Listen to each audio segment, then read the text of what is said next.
پیاری امی پر ہو پیارے نبی کی خاص نظر ہو پیارے نبی کی خاص نظر ہو پیارے نبی کی خاص نظر عطار کی پیاری امی پر عطار کی پیاری امی پر مولا یہ گھرانہ شاد رہے مولا یہ گھرانہ شاد رہے تا حشر یوں ہی آباد رہے مولا یہ گھرانہ شاد رہے تا حشر یوں ہی آباد رہے تا حشر یوں ہی آباد رہے ہو بارش رحمت شام و سحر ہو بارش رحمت شام و سحر عطار کی پیاری امی پر نازل ہو صدا رحمت کے گوہر نازل ہو صدا رحمت کے گوہر عطار کی پیاری امی پر ہو پیارے نبی کی خاص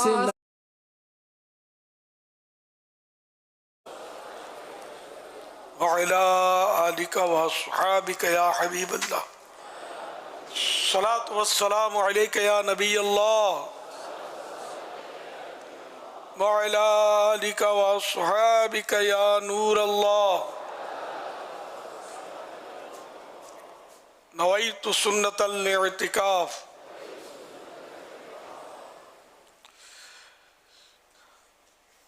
اربعین اتار قسط دوم قسط دوسری پیج نمبر 26 سے فرمان آخری نبی صلی اللہ علیہ وسلم نمبر 26. اللہ پاک کا کثرت سے ذکر کرنا اور مجھ پر درود پاک پڑھنا غربت دور کرتا ہے. صلو علی الحبیب صلی اللہ علی محمد.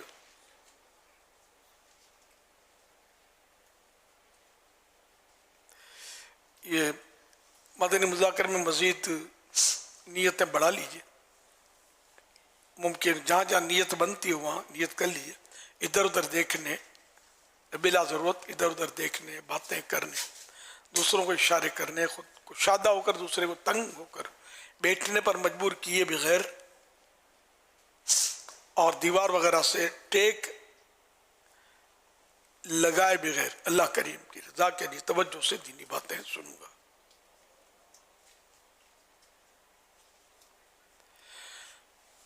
صلو علی الحبیب سن کر بلند آواز سے درود شریف پڑھوں گا. مجبوری نہ ہوئی تو جب سارا پروگرام ختم ہو جائے گا تبھی اپنی جگہ چھوڑوں گا.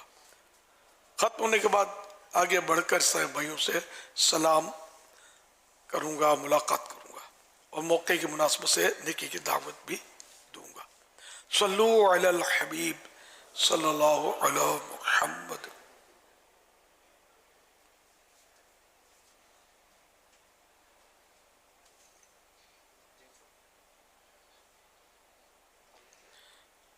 اب سوالات کیجئے. ہر سوال کا جواب بھی بالصواب یعنی درست دے پاؤں یہ ضروری نہیں. بن پڑا تو عرض کرنے کی کوشش کی جائے گی. بھول کرتا پائیں فوراً میری اصلاح فرمائیں. مجھے بھول ہونے کی صورت میں شکریہ کے ساتھ قبول کرتا پائیں گے انشاءاللہ الکریم.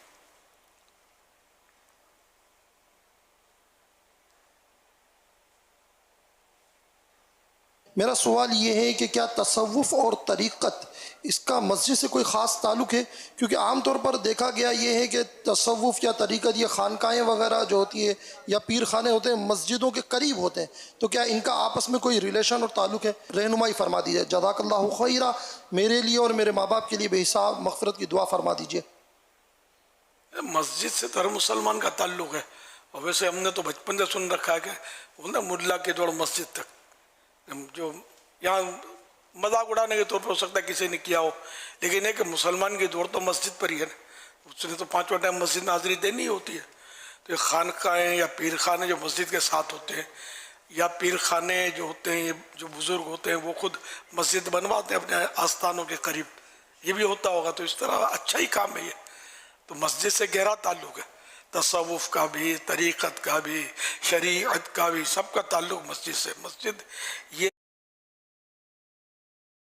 کہ یہاں کے مسلمان اتنے مدنی چینل پر اس طرح کی آتی ہیں خبریں دکھائی جاتی ہیں۔ حضور مسجد اور گھر ساتھ، یعنی گھر کے ساتھ مسجد کی ایک زبردست مثال ہمارے یہاں مسجد نبوی شریف کی ہے۔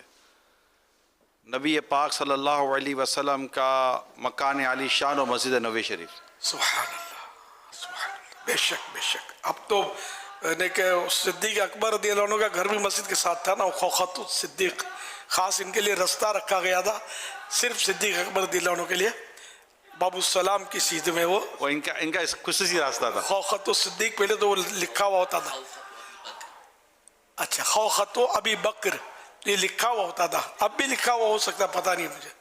جی ابھی بھی لکھا ہوا ہے وہ باب السلام کے برابر والے دروازے پر، جی جی، اور یہ 2 افراد کے لیے اس طرح رکھا گیا تھا، ایک سیدنا علی رضی اللہ تعالیٰ عنہ کے لیے، جیسا مولا علی کے لیے بھی تھا، جی ماشاءاللہ۔ خیر وہ بعد میں وہ میرا خیال ہے بند کر دیا گیا تھا۔ یعنی 2 دفعہ یہ معاملہ ہوا، ایک دفعہ میں حضرت علی کے لیے رکھا گیا اور دوسری مرتبہ میں حضرت ابوبکر رضی اللہ عنہ کے لیے۔ حضرت علی کے لیے رکھوانے کی علت دوسری تھی، اور ان کے لیے رکھوانے کی ان کی خلافت کی طرف اشارہ تھا۔ اب تو یہ سارے جو مکانات تھے، تو بی بی عائشہ صدیقہ رضی اللہ عنہ کا جو مبارک روم تھا، حجرہ جس کو بولتے ہیں، اس میں پیارے آقا صلی اللہ علیہ وسلم کی وفات ہوئی، اور نبی کی یہ خصوصیت ہے کہ جہاں ان کی وفات ہوتی ہے وہیں آپ ان کا مزار بنایا جاتا ہے، یہ نبی کی خصوصیت ہے۔ تو بی بی عائشہ صدیقہ رضی اللہ عنہ کے روم میں پیارے آقا صلی اللہ علیہ وسلم کی اس شان سے دنیا سے رخصتی ہوئی کہ بی بی عائشہ صدیقہ رضی اللہ عنہ کی گود مبارک میں پیارے آقا صلی اللہ علیہ وسلم کا سر انور تھا۔ تو یہ کہ اسی حجرے میں، حجرہ عربی میں بولتے ہیں، تو اسی روم میں پیارے آقا صلی اللہ علیہ وسلم کا مزار شریف اب بھی ہے، قبر انور اسی میں ہے۔ حضور اس وقت میں اس پر موضوع پر ایک جگہ بیٹھ کر ہم بات کر رہے تھے، مفتی صاحب بھی ساتھ تھے، تو انہوں نے بڑی پیاری بات کی کہ اس کا ایک فائدہ یہ ہوتا ہے کہ وقت بچ جاتا ہے، کہ جو ٹریولنگ ہے نا، کہ کہیں سے آؤ کہیں سے جاؤ، اگر مسجد کے ساتھ ہی بزرگوں کے گھر ہوں، بزرگوں کے آستانے ہوں، مسجد کے قریب ہونا، تو اس سے مسجد آباد بھی رہتی ہے اور وقت بھی کی بچت ہوتی ہے، آنے جانے کا وقت بھی بچ جاتا ہے، اور پھر بہت سارے فوائد اس کے ضمنی الگ ہیں۔ اور مزارات میں بھی تو مسجد ہیں، مزارات کے ساتھ ساتھ جی ہاں، کتنے مزارات سے مسجد ہیں، اور مسجد نبوی بھی مزار مصطفیٰ کے ساتھ ہی ہے صلی اللہ علیہ وسلم۔ اور بھی مسجدیں، یا کراچی میں بھی کئی مسجدیں آپ کو ملیں گی کہ جو مزار کے ساتھ ہیں۔ تو یہ مسجد کا تعلق مسلمان کا ہوتا ہے۔ اب یہ کیسا مسلمان ہے جو مسجد کی طرف رخ نہیں کرتا؟ یہ خود اپنی مسلمانی پر غور کرے کہ مسلمان مسجد میں خوش رہتا ہے، جیسے دریا میں مچھلی، جو منافق ہوتا ہے اس کا دل مسجد میں گھبراتا ہے، بھاگو بھاگو، وہ دل ہی نہیں لگتا اس کا۔ مومن جب مسجد میں آتا ہے تو سمجھو کہ وہ ایسا ہے جیسے دریا میں مچھلی آ گئی اور یہ پرسکون ہے، اس کا قرار ملتا ہے اس کو۔ کئی اس طرح کی اور بھی روایتیں ڈھونڈنے جانا تو ملیں گی۔ مسجد یعنی ایمان کی گواہی بھی، جو مسجد والے جو ہیں ان کے ایمان کی گواہی دے دو کہ یہ اہل ایمان ہے، اس طرح کی ہیں ایک اور بھی کئی روایتیں۔ مسجد سے جو محبت رکھتا ہے اللہ پاک اس سے محبت رکھتا ہے، جو مسجد کو اپنا مقام بنا لے، یعنی رہنا اور وقت وہاں گزارے نیک کاموں میں، تو جو اس طرح اپنا مکان بنا لے مسجد کو، تو پلے صراط پر گزرنے کی اللہ پاک یعنی سلامتی کے ساتھ گزرنے کی اس کو ضمانت دیتا ہے۔ سبحان اللہ۔ بعض بزرگوں کا پہلے تو یہ محاورہ ہوتا تھا، جو مسجد میں زیادہ پڑھا رہے، عبادت مکان بنانے سے مراد وہ نہیں کہ وہ جس طرح مکان ہمارا ہوتا ہے، رہنے کی مسجد میں، مسجد کو رہائش گاہ بنانے کی اجازت نہیں ہے بھائی، عبادت کے لیے مسجد میں پڑھا رہے، تو اس طرح مسجد کا کبوتر بولتے تھے، جو مسجد میں عبادت کے لیے پڑھا رہے، زیادہ سے زیادہ مسجد میں وقت گزارے، تو وہ حمامت المسجد، حمام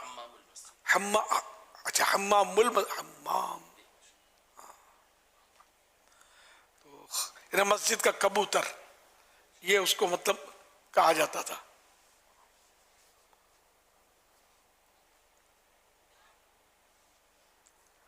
صلو علی الحبیب صلی اللہ علی محمد۔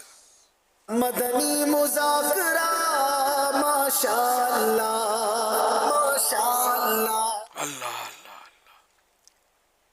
جو بیمار ہو وہ یا حیو 1000 بار، 1000 بار اول آخر ایک بار درود پاک پڑھے، انشاءاللہ الکریم صحت یاب ہوگا، شفا ملنے تک روزہ نہ پڑھنا ہے۔ اب یہ رمضان کی 25 تاریخ کو یہ تحریر تیار ہوئی ہے، اس کے نیچے اس کی مناسبت سے شعر ہے: الہی رہ گئیں رمضان کی آخری گھڑیاں، کرم سے بخش دے ہم کو تو یا خدا یا رب،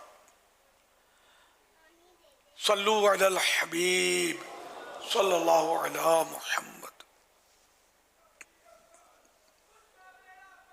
سوشل میڈیا کی ایک پوسٹ میں کچھ یوں لکھا تھا کہ کوئی مطلب سے پیار کرتا ہے تو کوئی مطلب کے لیے پیار کرتا ہے۔ امیر اہل سنت اس بارے میں کچھ ارشاد فرما دیجئے۔ کوئی مطلب سے پیار کرتا ہے، کوئی مطلب کے لیے پیار کرتا ہے۔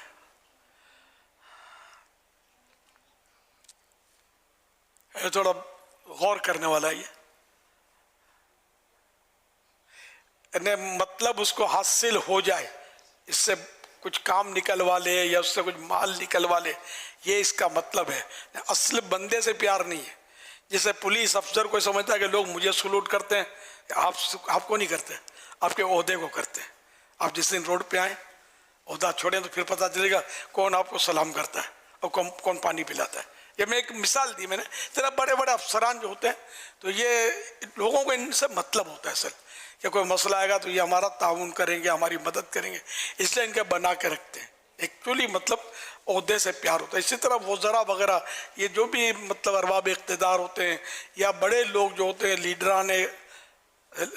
لیڈران جو لیڈر صاحبان، تو ان سب سے لوگ پیار کرتے ہیں۔ تو یہ اکثر ایسا ہوتا ہے کہ لوگوں کے اپنے مفاد اٹکے ہوئے ہوتے ہیں، ان سے کام لینے کے لیے پیار کرتے ہیں کہ کام اپنا نکلے گا۔ تو یہ مطلب کے لیے یا اپنا جو مطلب ان سے نکلوانا، اس کے لیے یہ ان سے پیار کرتے ہیں۔ شاید یہ دونوں کا ایک ہی مانا جا رہا ہے اسے، کوئی مطلب سے پیار کر رہا ہے، کوئی مطلب کے لیے پیار کر رہا ہے، کہ مطلب نکلوانے کے لیے پیار کرتا ہے۔ وہ یہ کہ جو مطلب اس کا اندر نکلے گا اس سے پیار ہے، اگلے سے پیار نہیں۔ جس سے پیار کرتا ہے ایکچولی اس کے ذات سے پیار نہیں ہے۔ واللہ تعالی اعلم ورسولہ اعلم عز وجل وصلی اللہ تعالی علیہ وآلہ وسلم۔ صلو علی الحبیب صلی اللہ علی محمد صلی اللہ علیہ وسلم۔ یہ دنیا بھی معاملات میں ہوتا ہے ایسا، ورنہ جو اللہ کے نیک بندے، اولیاء کرام جو ہمارے گزرے، اور انبیاء کرام علیہ السلام، صحابہ کرام، ان سے لوگ اپنے ذاتی مفاد کے لیے پیار نہیں کرتے، آخرت کے لیے پیار کرتے ہیں۔ سچی بات ہے کہ پیار ہو جاتا ہے ان سے۔ ایک تو نا بتکلف اپنی پیار کرے، اور ایک یہ کہ پیار ہو جاتا ہے۔ ان کی شانیں ایسی بلند ہوتی ہیں کہ آدمی ان سے محبت کرنے پر مجبور ہو جاتا ہے۔ اللہ ان کی محبتیں ہمارے دلوں میں ڈال دیتا ہے۔ صلو علی الحبیب صلی اللہ علیہ۔ ہیں یہ سوال کر رہے ہیں، یہ کہہ رہے ہیں افطاری کے وقت جو جہنم سے آزاد ہوتے ہیں، کیا وہ ہمیشہ ہمیشہ کے لیے آزاد ہو جاتے ہیں؟ آزاد ہو گیا، ہمیشہ کے لیے آزاد ہوا یا کیا، یہ پوچھ رہے ہیں۔ اصل میں اس طرح کی جتنی بھی خوشخبریاں ہوتی ہیں، بشارتیں ہوتی ہیں، یہ امید پر ہوتی ہیں کہ اس کے ذریعے سے امید بڑھ جاتی ہے، ورنہ قطعی طور پر جن کو بشارت دی گئی جن افراد کو، وہ بھی اللہ پاک کی خفیہ تدبیر سے ڈرتے ہی رہے ہیں۔ تو یہ مطلب اس کا لے لینا کہ اب ہم جو چاہیں کرتے پھریں، ہم جہنم سے یقینی اور قطعی طور پر آزاد ہو چکے، ایسا نہیں سوچنا چاہیے۔ ابھی تو ہمیں معلوم ہی نہیں کہ وہ ان افراد میں ہم شامل بھی ہیں یا نہیں ہیں۔ اور پھر اس کے بعد یہ پچھلی جو برائیاں ہوتی ہیں، جو گناہ ہوتے ہیں صغیرہ، ان کی مغفرت کے اوپر عام طور پہ بشارتیں ہوتی ہیں۔ اگلے کے لیے آئندہ زندگی بہتر گزارنا یہ ضروری ہوتا ہے۔ اس کو یوں سمجھیں کہ مطلب انشاءاللہ، یعنی اللہ نے چاہا تو امید ہے کہ ایسے شخص کا ایمان پر خاتمہ ہوگا، کیونکہ جہنم سے آزادی اسی صورت میں ملے گی کہ ایمان کے ساتھ دنیا سے رخصت ہو۔ انما الاعمال بالخواتیم۔ اور اب یہ کہ یہ مزید جہنم سے بچنے کے لیے اس کو توفیق ملے گی، وہ نیک اعمال کرے، یہ بھی صورت اس میں سمجھ میں آتی ہے کہ اس طرح مطلب ہے وہ بچ بچ کر چلے، یہ نہیں کہ اب وہ یہ حتمی مغفرت ہوگا۔ اچھا 10 لاکھ کی ہوئی، ٹھیک ہے نا، افطار کے وقت، تو ان 10 لاکھ کو کیا پتہ ہے کہ میری ہو گئی؟ ہر پتہ تو کسی کو بھی نہیں ہے، ہمیں بھی نہیں ہے، نا کسی کو بھی نہیں ہے پتہ۔ تو یوں بھی سب کو ڈرنا ہے، اور سرکار صلی اللہ علیہ وسلم سے بڑھ کر کوئی جہنم سے آزاد نہیں ہے، نہ جنت میں جانے والے، بلکہ ہیں مالک جنت اللہ کی عطا سے، اور جس کو چاہیں وہ جہنم سے چھڑا لیں گے سرکار صلی اللہ علیہ وسلم۔ اس کے باوجود اللہ کی خفیہ تدبیر سے آپ ڈرتے تھے، خوف خدا سے اس طرح روتے تھے جیسے ہنڈیا پکتی ہے نا تو آواز آتی ہے، اس طرح میرے پیارے آقا صلی اللہ علیہ وسلم کے سینہ بے کینہ سے آواز آتی تھی جب آپ روتے تھے خوف سے اللہ کے۔ تو یوں خفیہ تدبیر سے اللہ کے، یعنی چھپی تدبیر سے، کہ چھپے فیصلے سے کہ میرے بارے میں، یہ خوف کے غلبے کے وقت ایسا ہوتا تھا۔ تو یوں مطلب پھر اب جب سرکار کا یہ حال ہے تو دوسروں کا تو اپنی جگہ پر ہے نا، تو پھر ہم تو گئے گزرے لوگ ہیں، تو ہم اس پر خالی پھول کر بیٹھ جائیں کہ بس اب ہم نے فلاں کو مانتے ہیں، ہم تو فلاں کے مرید ہیں، ہم تو یہ تو یوں کرتے ہیں، نمازیں پڑھتے ہیں، تہجد پڑھتے ہیں، اب ہم تو بس سیدھے جنت پہ چلے جائیں گے۔ یہ خیال غلط ہے، اور یہ بالکل یعنی کہ نادانی ہے، اور شیطان کا بہت بڑا وار ہے کہ بندہ پھول جائے اور پھر پھنس جائے، پھولتا دروازے میں پھنس جاتا ہے، پھنس جائے۔ تو اس لیے جتنا جس کے پاس واقعی تقویٰ ہوگا نا، جتنی عبادت جس کے پاس ہوگی، تقویٰ زیادہ ہوگا، وہ اللہ سے اتنا ہی زیادہ ڈرنے والا ملے گا۔ جیسے سرکار صلی اللہ علیہ وسلم اللہ پاک سے سب سے زیادہ ڈرنے والے تھے، سب سے زیادہ عبادت کرنے والے بھی تھے۔ تو یہ ہے، صلو علی الحبیب صلی اللہ علیہ وسلم۔ صلی اللہ علی محمد۔ عبید رضا معتکف فیضان مدینہ کراچی سوال کر رہے ہیں کہ اذان میں اللہ اکبر یہ وصل کے ساتھ پڑھنا کیا یہ خلاف سنت ہے؟ اگر یہ خلاف سنت ہے تو پڑھنے کا درست طریقہ کیا ہے؟ اللہ اکبر، اللہ اکبر کا تلفظ پوچھ رہے ہیں؟ نہیں، یہ پوچھ رہے ہیں وصل کے ساتھ، جیسے بعض پڑھتے ہیں اللہ اکبر، اچھا یہ خلاف سنت ہے؟ اور اگر یہ واقعی خلاف سنت ہے تو پھر طریقہ کیا ہے؟ اللہ اکبر ہے تو درست۔ اچھا، اس کے علاوہ بعض مستحبات ہیں نماز کے لیے، وہ قل هو اللہ احد اور ملانے کا جو ہے میں بتا رہا ہوں، اور والضحیٰ میں ملانے کا ہے نا، بعض یہ ملاتے ہیں۔ میں اس سے مطلب بعضوں کو تو سمجھاتا بھی ہوں، العوام کالانعام، عوام سمجھ نہیں پائے گی۔ جیسے سوال آیا نا، عوام کو یہ ہوتا کہ میں صحیح ہوں یا یہ صحیح ہے، یا ہمارے فلاں تو اچھے عالم ہیں وہ تو یوں پڑھتے ہیں اور یہ یوں پڑھتے ہیں۔ تو جو عوام میں رائج ہے اور دونوں درست ہوں، تو عوام میں جو رائج ہے نا اس کو رکھنا چاہیے۔ تو اللہ اکبر یہ عوام میں رائج نہیں ہے جی۔ اور یہاں سکتہ جو ہے یہ سنت ہے، اللہ اکبر اللہ اکبر۔ اللہ اکبر. یہ بعض اس میں خیر نیت کسی کی نہیں پتا, تھوڑا مطلب یوں لگتا ہے کہ جیسے کہ مجھے بہت کچھ آتا ہے, یہ بہت اچھا آتا ہے, یہ ذہن میں شیطان وسوسہ ڈالتا ہے. تو وہ بعض اس طرح کے انداز بھی بندہ اختیار کرتا ہے, وہ الفاظ خوبصورت اس نے استعمال کرنے گفتگو میں, اور اس طرح اب میں بھی اگر میں کئی الفاظ مجھے آ رہے ہیں ذہن میں, اب جب یہ بول رہا ہوں میں بولتے ہوئے ڈرتا ہوں کہ پھر میں بھی اسی کھاتے میں نہ چلا جاؤں کہ خوبصورت الفاظ سے مطلب.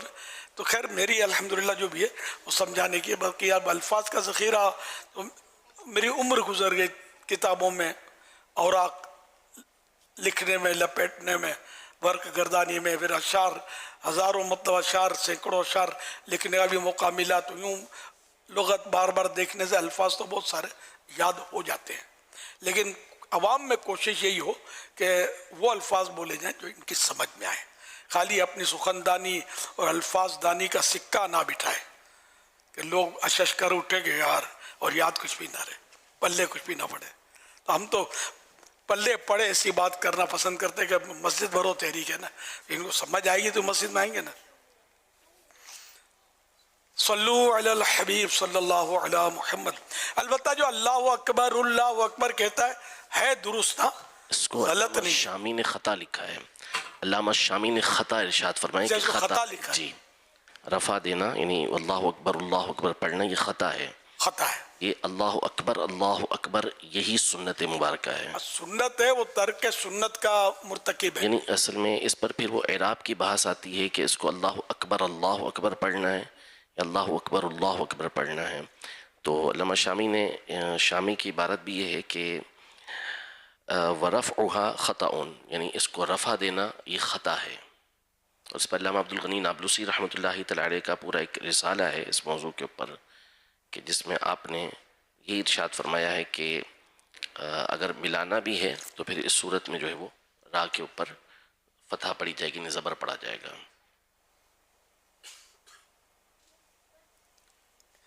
البتہ وہ لغوی طور پہ تو مانا لغتاً تو درست ہے نا, اس کے اصل میں وہ آسان ہو جائے گی. جی سنت طریقہ یہ ہے, ان دارالفتہ سنت کا یہ فتویٰ ہے کہ پہلی تکبیر اللہ اکبر میں لفظ اکبر کی راہ کو ساکن پڑھا جائے. جی, اور یا پھر یہ ہو سکتا ہے کہ جو یا ہے طریقہ ہے وہ یہ کہ سکون یعنی جزم یعنی ساکن اس کو پڑھیں گے, نیت یہ رکھیں گے اور را پر زبر پڑھ کر دوسری تکبیر کے ساتھ اللہ اکبر پڑھیں گے. اللہ اکبر یعنی ملائے تو اللہ اکبر را کو شامل نہیں کرے, یعنی را کے اوپر رفع یعنی پیش نہیں پڑیں گے, اللہ اکبر, ورنہ صحیح یہ ہے کہ اللہ اکبر یہ پڑھا جائے. ماشاءاللہ. اچھا, اب یہ کہ مؤذن صاحبان جو پڑھتے ہیں ان کو سمجھانے مت جانا, یہ آپ سمجھا نہیں سکو گے تو مسئلہ کھڑا ہو جائے گا. یہ تو کوئی دارالفتہ اہل سنت کا فتویٰ اگر ہو ہے نا اس کا, اب سب فتووں اپروچ بھی تو نہیں نا, فتویٰ سب کو پتہ ہی نہیں ہوتا, اتنا سب کا مطالعہ نہیں ہوتا نا. تو یہ دارالفتہ اہل سنت کی ویب سائٹ ہے, اور اس سے مطلب اگر کوئی اس سے مؤذن کو سمجھانا بھی ہے نا تو فتویٰ اس کو PDF اس کا نکال کے جو بھی ہے اس کو سینڈ کر دیں نمبر لے کے, آپ چھٹے پڑے, آپ ہٹ جائیں, پھر کہ آپ ان کو سمجھائیں گے تو برسوں سے دے رہے ہوتے ہیں, ان کی زبان میں بس وہ بیٹھا وہی ہوتا ہے.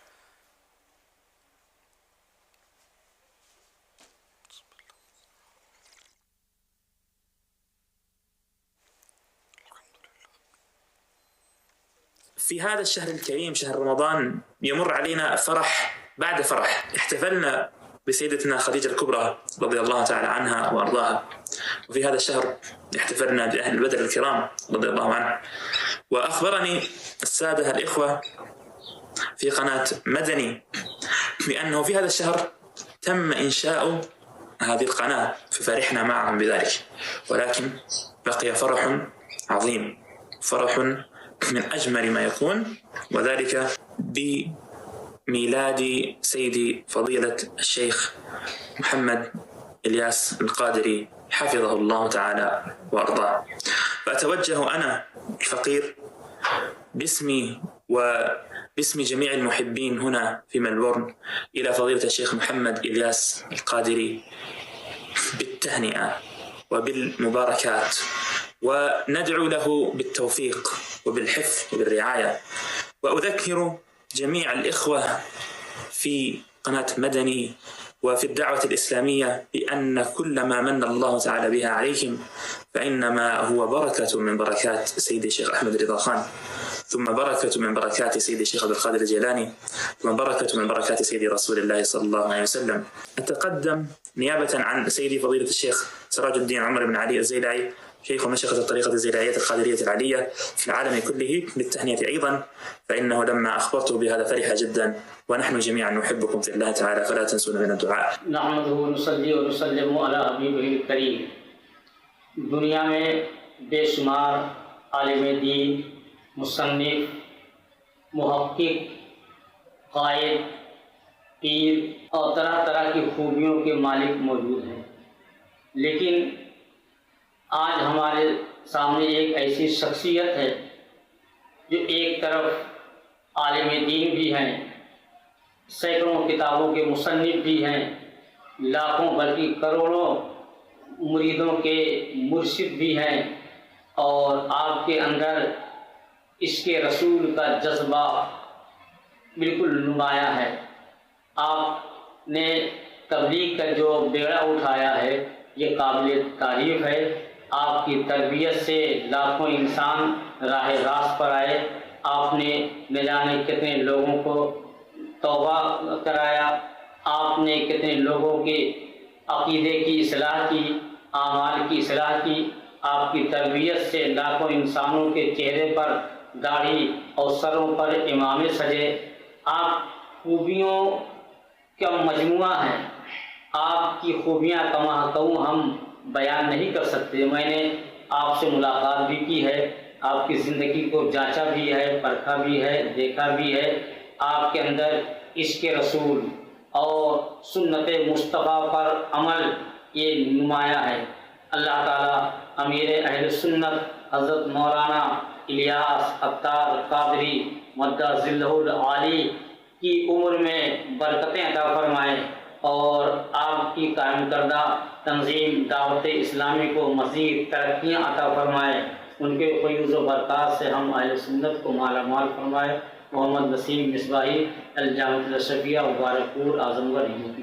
اللہ آپ کو شفا بخشے، اللہ آپ کو ہمیشہ شفا بخشے. قبلہ آپ نے جو کام کیا، ہم پہلے یتیم تھے، مسئلہ کے باطل ہم پر غالب تھا. اللہ پاک نے، رسول اللہ نے آپ سے وہ کام لیا، ہم زندہ ہو گئے ہیں. اللہ پاک کا ہمیشہ برقرار ہو. اللہ آپ کو بڑی عمر عطا فرمائے، اللہ خضری عمر عطا فرمائے. سرور کائنات کا صدقہ. یا رب العالمین، یا رب العالمین، یا رب العالمین، یا رب العالمین، بحرمت سید المرسلین، بحرمت سید المرسلین، یا رب العالمین. میرا اللہ جلدی شفا فرما، ہمارے امیر اہل سنت کو جلدی شفا کاملہ عطا فرما. سرور کائنات کا صدقہ شفا فرما، امام الانبیاء کا صدقہ شفا فرما. آپ کا سایہ ہم پر ہمیشہ قائم دائم فرما. آپ کو بڑی عمر عطا فرما، آپ کو مشن کو بلند فرما. حضرت مولانا الیاس عطار قادری صاحب المعروف امیر اہل سنت، اور مجھے ذاتی طور پر حضرت امیر اہل سنت کی جو ادا سب سے زیادہ متاثر کرتی ہے وہ آپ کا تنظیمی مزاج اور تنظیمی اسٹرکچر ہے.